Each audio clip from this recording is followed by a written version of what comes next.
Hi everyone, welcome back. Today we'll be talking about Randy Rhoads, the incredibly talented guitarist for Ozzy Osbourne's band as well as Quiet Riot, who unfortunately passed away at way too young of an age, and it's a really tragic story. So thank you for joining me, and let's get started. American heavy metal guitarist Randall William Rhoads was born on December 6, 1956 in Santa Monica, California. Rhoads had a height of 5 feet 7 inches and weighed 105 pounds. He was the third and final child of his parents, and his older siblings were named Doug and Kathy. Both of their parents, William and Dolores, taught music. In 1958, Randy's father abandoned them to start a new family elsewhere. Their mother, Dolores, took care of the kids and opened a music school in North Hollywood called Musonia to make ends meet. Dolores was a professional pianist with a degree in music from UCLA. Randy's brother and sister are also talented musicians in their own right. Without a stereo system in the house, the Rhoads kids entertained themselves by writing and performing their own songs. Around the age of 7, Rhoads enrolled in his mother's music school to begin studying folk and classical guitar. Soon after that, he decided to learn how to play the electric guitar and signed up for lessons with Scott Shelley of Musonia. After a short while of teaching Rhoads, Shelley went up to Dolores and told her he was no longer able to do so. When she asked him why, he replied that he had already taught Randy everything he knew, and that Randy was the one teaching him new things at this point.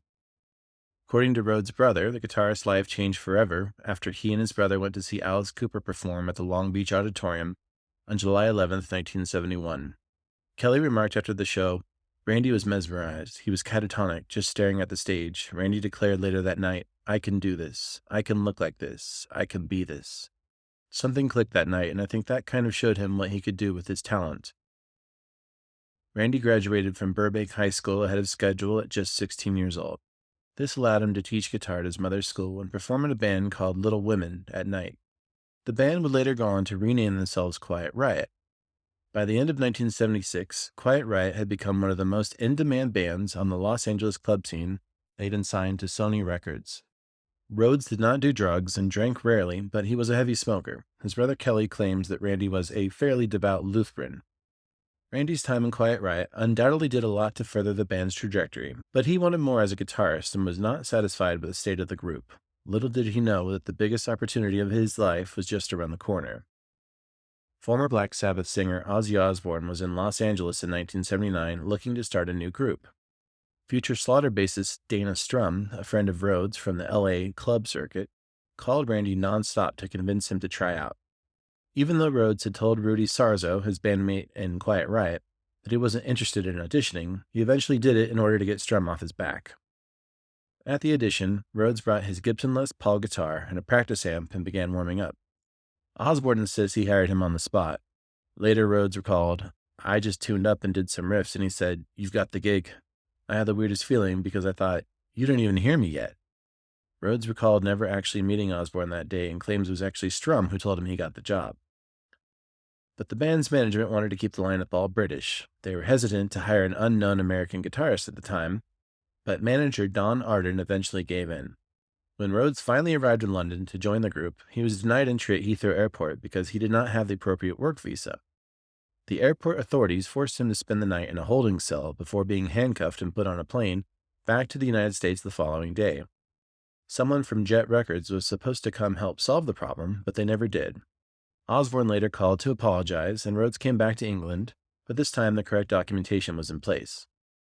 The new group was finally complete once drummer Lee Kerslake joined in. They went to the studio to make their first album, Blizzard of Oz. Rhoads' neoclassical guitar work made the album a hit right away, especially in the United States. 2 singles were released from the album, Mr. Crowley and Crazy Train. There was a symbiotic relationship between Rhoads and Osbourne that led to both artists greatly improving their individual talents as a combined force. Ozzy encouraged Randy to take new liberties with his guitar playing, and in return, Randy was able to create songs that better fit Ozzy's voice and vocal range.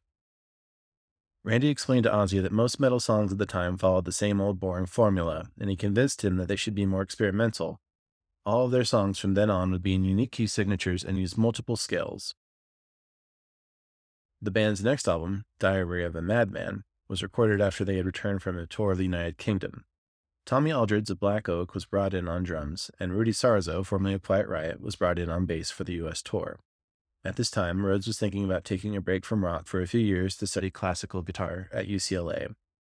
During the Diary of a Madman US tour, Ozzy would often refuse to play because he was too hungover and only Sharon could get him to go on stage. There had been a lot of cancellations, and Rhoads was getting frustrated with the situation. There are many rumors on the internet that Randy was planning to quit the band or had already quit. However, his brother Kelly has stated in interviews that this is not true. He states that Randy did try to find as many classical guitar teachers as he could while on the road in order to improve on his existing guitar skills, but he had no intention of leaving the group. Rhoads performed his final concert on Thursday, March 18, 1982, at the Knoxville Civic Coliseum. The band was leaving for an Orlando, Florida festival the following day. Osbourne says that Rhoads warned him about his excessive drinking during their final conversation that night on the bus. The last thing Rhoads said to him was, "You'll kill yourself, one of these days." After a long night on the road, the band stopped in Leesburg, Florida to fix the bus's broken air conditioner.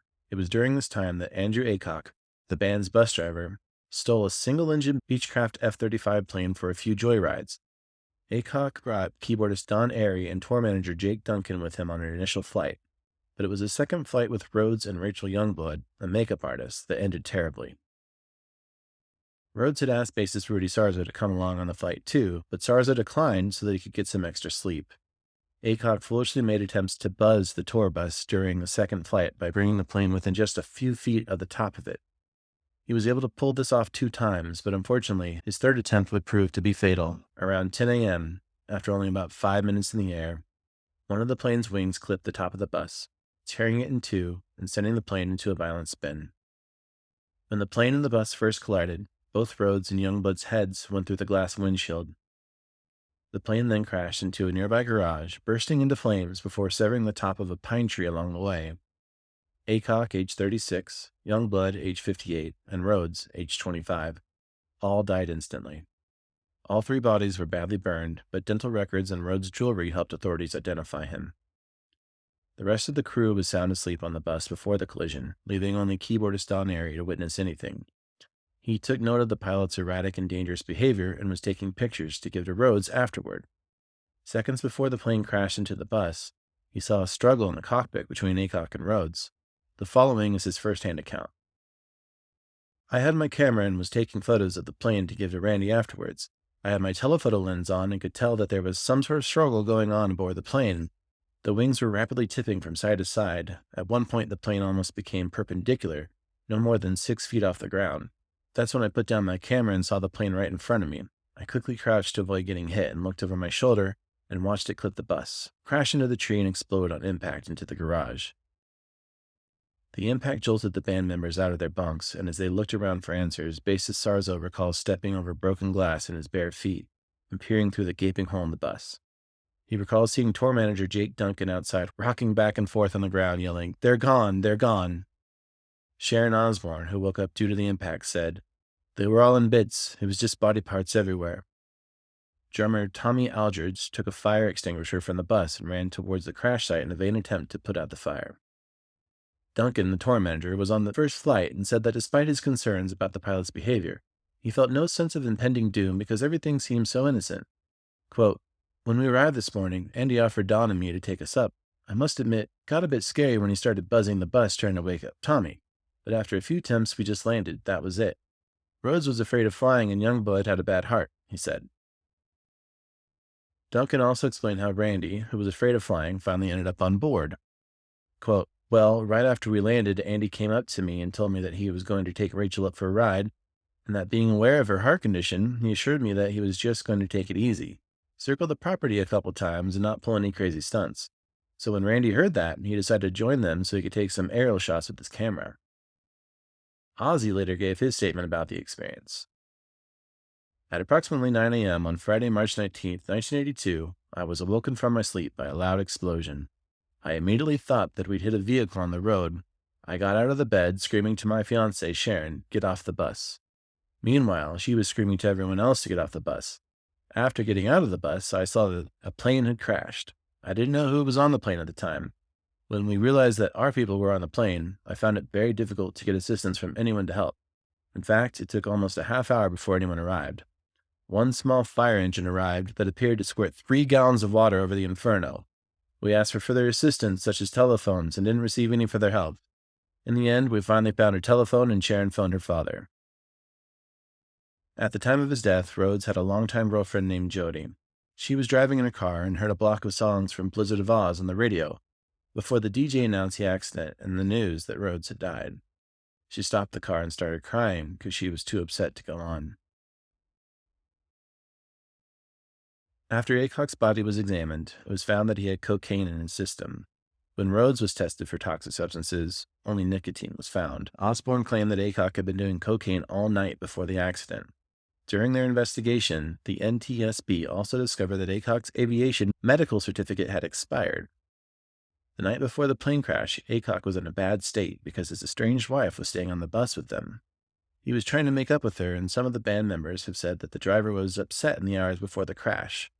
Sarzo, bassist, blames the driver's and pilot's troubled emotional state that day, in addition to the cocaine's effects, for the crash.